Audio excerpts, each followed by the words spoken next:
Bismillahirrahmanirrahim. Assalamualaikum warahmatullahi wabarakatuh. Halo guys, jumpa lagi bersama kami di Marwah Channel.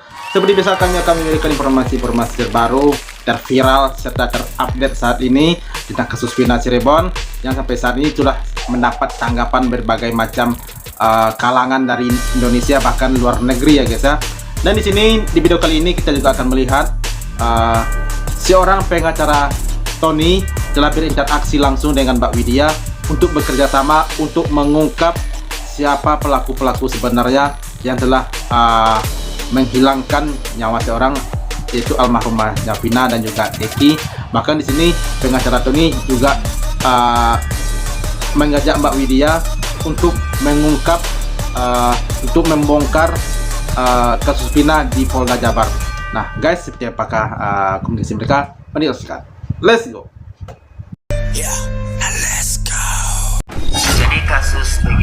Jadi Peggy Setiawan ini kan sudah selesai ya, sudah dibebaskan.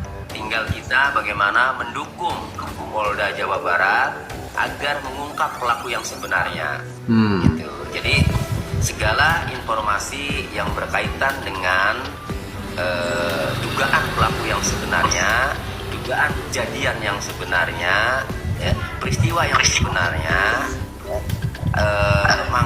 monggo disampaikan di sini. Nah, termasuk saya pun berharap apabila Ibu Widya ya, mengetahui informasi-informasi untuk bisa membantu kepolisian Polda Jawa Barat mengungkap pelaku yang sebenarnya ya, dengan sangat agar Ibu Widya bisa memberikan tips-tips. Iya, jadi gini ya, Bapak, saya tahu Bapak Kapolda Jawa Barat, Pak Dirjen, Pak Biagus ini ya, ini orang yang sangat hebat, punya integritas. Nah, selama ini Widya, kita belum pernah mendengar statement dari Bapak Kapolda selama kasus ini bergulir. Ya betul, betul banget itu ya. Kami, saya menduga, saya khawatir, ya menduga, memprediksi Bapak Kapolda ini kontra dengan Direskrim yang selama ini menetapkan tersangka Peggy Setiawan. Saya khawatir sehingga Bapak Kapolda ini punya semacam pendapat tersendiri. Bisa jadi misalkan tidak ada cocok dengan kinerjanya Direskrim. Tapi mungkin Bapak Kapolda belum berani, mungkin ya. Jadi berseberangan nih. Karena kami lihat Bapak Kapolda tidak pernah berstatement. Oleh karenanya, kalau memang terjadi demikian, berarti Bapak Kapolda ini luar biasa ya, menegakkan kebenaran yang sesungguhnya.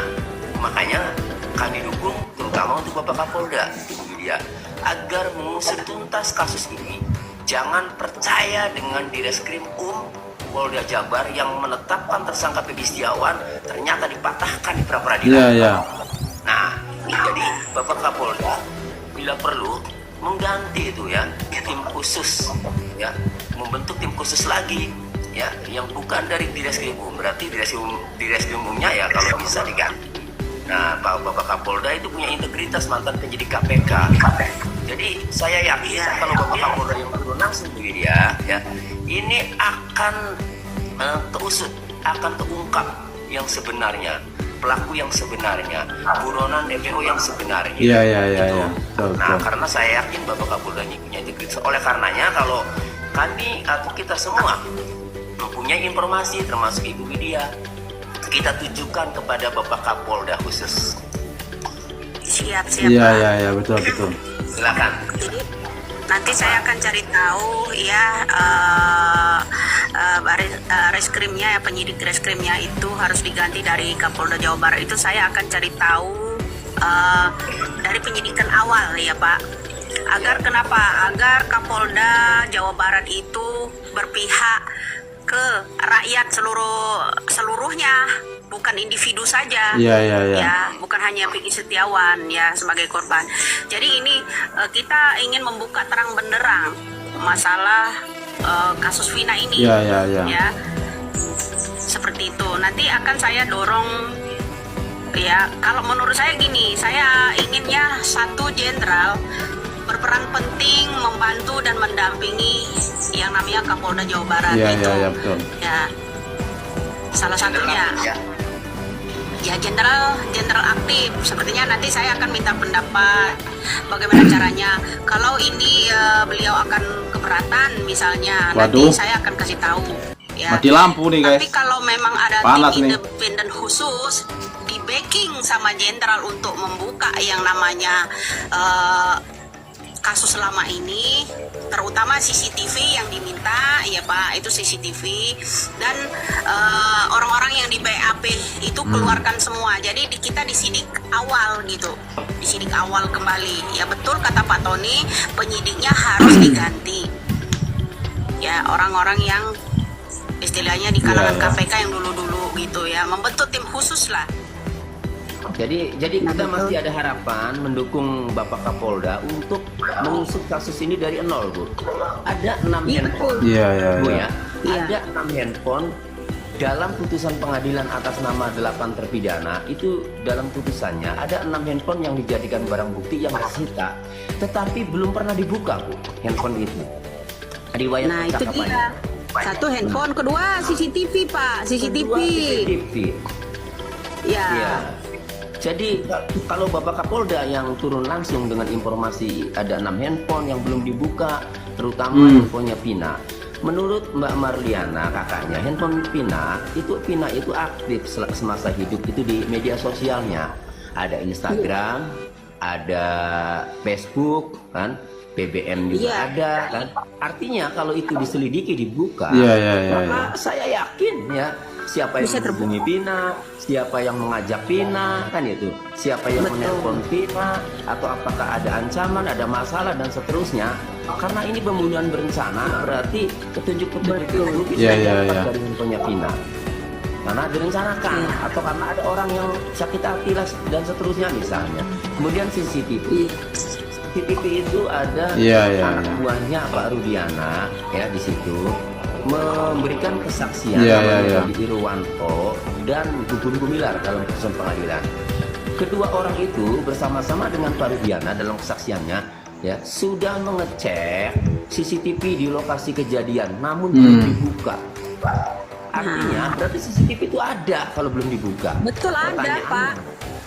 ya, Ada. kenapa belum dibuka? Kan itu. Ada 2 titik Iya, ya, iya. ada 2 titik Pak CCTV itu, ada Iya, yang di iya. jembatan itu satu. Jangan-jangan kemudian CCTV-nya yang rusak di lagi ya. jalan- Apa itu yang dekat SMP itu Pak? Nah itu satu. Indomaret kan? Ya, jadi motor-motor itu terlacak dari Indomaret itu Pak, yang lewat jam sekian dan jam sekian itu. Indomaret bisa diminta Pak, walaupun CCTV yang di atas jembatan itu nggak bisa. Dari ada 2 sisi tempat berlari ke arah timur atau ke barat itu melalui yang namanya supermarket. Ya satu ke sebelah warung yang sebelah sana, jarak sana itu siapa aja yang nongkrong di situ bisa terlihat Pak. Jadi dari kelihatan dari plat motor apa jenis motornya ya kan kelihatan di situ. Bu, berarti kalau di jembatan layang itu ada CCTV, berarti ketahuan dong siapa yang membuang mayat ya? Ketahuan kalau ini, makanya Kapolda Jawa Barat kita minta itu CCTV itu diminta Pak, ya diminta. Ya jangan menghilangkan, artinya kepemimpinan 2016 lalu dari Kapoldanya menghilangkan barang bukti. Iya, oi sayang banget.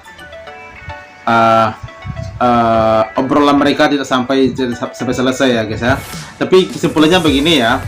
Kesimpulannya ini kalau pendapat saya, Kapolda Jabar harus memeriksa semua CCTV yang ada di lokasi tersebut ya, di lokasi pembunuhan Vina Cirebon tersebut. Nah, di situ nanti akan terbukti jika itu benar ada ya ada, kalau enggak ya enggak. Itu simpelnya ya guys ya. Tetapi sampai saat ini CCTV-nya, kata Mbak Widya ini, kata pengacara Tony ini, sampai saat ini CCTV-nya itu tidak dibuka ya. Kenapa? Ada apa? Apakah CCTV-nya rusak atau hilang atau gimana, kita kan nggak tahu ya guys ya. Nah di sini kita juga bisa menyimpulkan bahwa informasi-informasi yang didapatkan oleh Mbak Widya itu bukan abal-abal dan bukan hanya omong-omong saja ya guys ya. Bahkan sampai pengacara Tony ini langsung menghubungi Mbak Widya Ini melalui apa ini guys? Ini sepertinya melalui TikTok atau gimana nih ya, kita nggak tahu nih ya. Nah tapi begitulah, Mbak Widya telah berhasil berinteraksi langsung dengan pengacara Tony, dan ternyata pengacara Tony ingin bekerja sama dengan Mbak Widya ini untuk mengungkap pelaku sebenarnya di pembunuhan Vina Cirebon tersebut. Nah itulah sebenarnya guys ya. Oke guys, terima kasih banyak bagi yang telah menonton, dan sampai jumpa lagi di video berikutnya. Thank you. Thanks for watching.